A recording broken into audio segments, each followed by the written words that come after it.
Hi hello friends, welcome to my YouTube channel. ಇವತ್ತಿನ recipe ragi roti. Ragi ರೊಟ್ಟಿ ಆರೋಗ್ಯಕ್ಕೆ ತುಂಬಾ ಒಳ್ಳೆಯದು. ಇವತ್ತಿನ ವಿಡಿಯೋದಲ್ಲಿ ತುಂಬಾ ರುಚಿಯಾಗಿ ಹಾಗೂ ಈಸಿ ಮೆಥಡ್ನಲ್ಲಿ ನಾನು ರಾಗಿ ರೊಟ್ಟಿನ ಯಾವ ರೀತಿ ಮಾಡೋದು ಅಂತ ತಿಳಿಸ್ಕೊಡ್ತಾ ಇದ್ದೀನಿ. ಮಕ್ಕಳಿಂದ ಹಿಡಿದು ದೊಡ್ಡೋರ್ವರೆಗೂ ತುಂಬಾ ಇಷ್ಟಪಟ್ಟು ತಿಂತಾರೆ. ತುಂಬಾ ರುಚಿಯಾಗಿರುತ್ತೆ. ಒಂದು ಸಲ ಈ ವಿಧಾನದಲ್ಲಿ ಟ್ರೈ ಮಾಡಿ ನೋಡಿ. ಮೊದಲು ನಾನಿಲ್ಲಿ ರಾಗಿ ರೊಟ್ಟಿಗೆ ಬೆಸ್ಟ್ ಕಾಂಬಿನೇಷನ್ ಆಗಿ ಕಡಲೆ ಬೀಜದ ಚಟ್ನಿನ ರೆಡಿ ಮಾಡ್ಕೊಳ್ತಾ ಇದ್ದೀನಿ. ಕಡಲೆ ಬೀಜದ ಚಟ್ನಿನ ಮಾಡ್ಕೊಳ್ಳೋದಕ್ಕೆ ನಾನಿಲ್ಲಿ ಮೊದಲು ಒಂದು ಗ್ಯಾಸ್ ಸ್ಟವ್ನ ಆನ್ ಮಾಡಿ ನಂತರ ಒಂದು ಫ್ರೈಯಿಂಗ್ ಪ್ಯಾನ್ ಇಟ್ಟು ಅದಕ್ಕೆ 1 ಕಪ್ನಷ್ಟು ಕಡಲೆ ಬೀಜನ ಸೇರಿಸ್ಕೊಂಡು ಮೀಡಿಯಮ್ ಫ್ಲೇಮಲ್ಲಿ ಕಡಲೆ ಬೀಜ ಕ್ರಿಸ್ಪಿ ಆಗೋವರೆಗೂ ಇದನ್ನು ಫ್ರೈ ಮಾಡ್ಕೊಳ್ತಾ ಇದ್ದೀನಿ. ಕಡಲೆ ಬೀಜ ಕ್ರಿಸ್ಪಿ ಆಗಿದ ನಂತರ ಅದನ್ನು ತೆಗೆದು ಒಂದು ಪ್ಲೇಟ್ಗೆ ಸೇರಿಸ್ಕೊಳ್ತಾ ಇದ್ದೀನಿ. ನಂತರ ನಾನಿಲ್ಲಿ ಅದೇ ಫ್ರೈಯಿಂಗ್ ಪ್ಯಾನ್ಗೆ ಖಾರಕ್ಕೆ 3 ಒಣಮೆಣಸಿನ್ಕಾಯಿ, ಹಾಗೆ ಕಲರ್ಗೋಸ್ಕರ 2 ಬ್ಯಾಡಗೆ ಮೆಣಸಿನ್ಕಾಯಿ, ಇದ್ರ ಜೊತೆಗೆ ಸ್ವಲ್ಪ ಕರಿಬೇವಿನ ಸೊಪ್ಪನ್ನು ಸೇರಿಸಿ ಲೋ ಫ್ಲೇಮಲ್ಲಿ ಇದನ್ನು 1 ನಿಮಿಷ ಕ್ರಿಸ್ಪಿ ಆಗೋವರೆಗೂ ಫ್ರೈ ಮಾಡ್ಕೊಳ್ತಾ ಇದ್ದೀನಿ. ಇದು ಕ್ರಿಸ್ಪಿ ಆಗಿದ ನಂತರ ನಾವು ಫ್ರೈ ಮಾಡಿಟ್ಕೊಂಡಿರುವಂತಹ ಕಡಲೆ ಬೀಜದ ಜೊತೆ ಸೇರಿಸ್ಕೊಂಡು ಇದನ್ನು ಕಂಪ್ಲೀಟಾಗಿ ತಣ್ಣಗಾಗಲಿಕ್ಕೆ ಬಿಡ್ತಾ ಇದ್ದೀನಿ. ತಣ್ಣಗಾಗಿದ ನಂತರ ಇದನ್ನು ಒಂದು ಮಿಕ್ಸರ್ ಜಾರ್ಗೆ ಸೇರಿಸ್ಕೊಂಡು ಇದ್ರ ಜೊತೆಗೆ 2 ಎಸಳಷ್ಟು ಬೆಳ್ಳುಳ್ಳಿ, ಇದಕ್ಕೆ ಸ್ವಲ್ಪ ಹುಣಸೆಹಣ್ಣು, ಸ್ವಲ್ಪ ಕೊತ್ತಂಬರಿ ಸೊಪ್ಪು, ರುಚಿಗೆ ತಕ್ಕಷ್ಟು ಉಪ್ಪು, ಇದ್ರ ಜೊತೆಗೆ ಚಟ್ನಿನ ರುಬ್ಲಿಕ್ಕೆ ಅವಶ್ಯಕತೆ ಇರೋಷ್ಟು ನೀರನ್ನು ಸೇರಿಸಿ ಚಟ್ನಿನ ಗ್ರೈಂಡ್ ಮಾಡಿಕೊಂಡು ನಾನಿಲ್ಲಿ ಒಂದು ಬೌಲ್ಗೆ ಟ್ರಾನ್ಸ್ಫರ್ ಮಾಡಿ ಇಟ್ಕೊಂಡಿದ್ದೀನಿ. ನೋಡಿ, ಈಗ ಪೀನಟ್ ಚಟ್ನಿ ರೆಡಿ ಆಯಿತು. ರೆಡಿಯಾಗಿರುವಂತಹ ಚಟ್ನಿಗೆ ನಾನಿಲ್ಲಿ ಒಗ್ಗರಣೆನ ಮಾಡಿ ಸೇರಿಸ್ಕೊಳ್ತಾ ಇದ್ದೀನಿ. ಒಗ್ಗರಣೆನ ಸೇರಿಸಿದ ನಂತರ ಇದನ್ನು ನೀಟಾಗಿ ಮಿಕ್ಸ್ ಮಾಡಿಕೊಂಡ್ರೆ ತುಂಬಾ ಟೇಸ್ಟಿ ಹಾಗೂ ಸಿಂಪಲ್ ಆಗಿರುವಂತಹ ಕಡಲೆ ಬೀಜದ ಚಟ್ನಿ ರೆಡಿ ಆಯಿತು. ರಾಗಿ ರೊಟ್ಟಿ ಜೊತೆ ಈ ಚಟ್ನಿ ಅಂತೂ ಸೂಪರ್ ಕಾಂಬಿನೇಷನ್. ಒಂದ್ಸಲ ಟ್ರೈ ಮಾಡಿ ನೋಡಿ. ಈಗ ರೆಡಿಯಾಗಿರುವಂತಹ ಚಟ್ನಿ ರೆಸಿಪಿನ ಪಕ್ಕಕ್ಕೆ ಇಟ್ಕೊಳ್ತಾ ಇದ್ದೀನಿ. ನಂತರ ನಾನಿಲ್ಲಿ ಒಂದು ಮಿಕ್ಸಿಂಗ್ ಬೌಲ್ಗೆ 2 ಕಪ್ನಷ್ಟು ರಾಗಿ ಹಿಟ್ಟನ್ನು ಸೇರಿಸ್ಕೊಳ್ತಾ ಇದ್ದೀನಿ. ಇದಕ್ಕೆ ರುಚಿಗೆ ತಕ್ಕಷ್ಟು ಉಪ್ಪು, ಸಣ್ಣದಾಗಿ ಹೆಚ್ಚಿಟ್ಕೊಂಡಿರುವಂತಹ 1 ಹಸಿಮೆಣಸಿನ್ಕಾಯಿ, ಹಾಗೆ ಸಣ್ಣದಾಗಿ ಹೆಚ್ಚಿಟ್ಕೊಂಡಿರುವಂತಹ ಸ್ವಲ್ಪ ಕರಿಬೇವಿನ ಸೊಪ್ಪು, ಸಣ್ಣದಾಗಿ ಹೆಚ್ಚಿಟ್ಕೊಂಡಿರುವಂತಹ ಕೊತ್ತಂಬರಿ ಸೊಪ್ಪು, ತುರಿದಿಟ್ಕೊಂಡಿರುವಂತಹ 1 ಟೀ ಸ್ಪೂನಷ್ಟು ಶುಂಠಿ, ಸ್ಲೈಸಾಗಿ ಕಟ್ ಮಾಡಿ ಇಟ್ಕೊಂಡಿರುವಂತಹ 1 ಕಪ್ನಷ್ಟು ಈರುಳ್ಳಿ, 1 ಟೀ ಸ್ಪೂನಷ್ಟು ಜೀರಿಗೆ.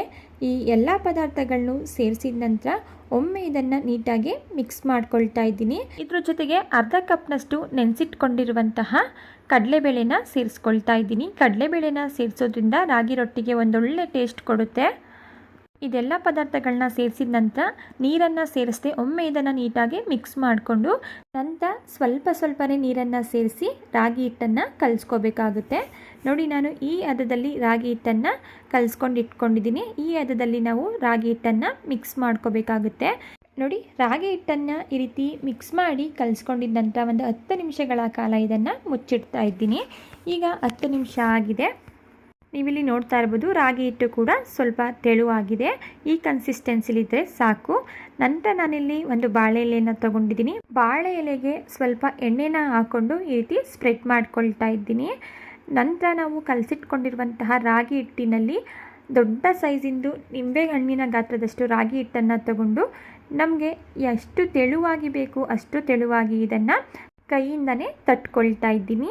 ಬಾಳೆ ಎಲೆ ಇಲ್ಲ ಅಂದರೆ ನೀವಿಲ್ಲಿ ಬಟರ್ ಪೇಪರ್ನು ಸಹ ಯೂಸ್ ಮಾಡ್ಬೋದು. ನಾನಿಲ್ಲಿ ಬಾಳೆ ಎಲೆ ಇದ್ದದ್ರಿಂದ ಬಾಳೆ ಎಲೆನ ಯೂಸ್ ಮಾಡ್ಕೊಳ್ತಾ ಇದ್ದೀನಿ.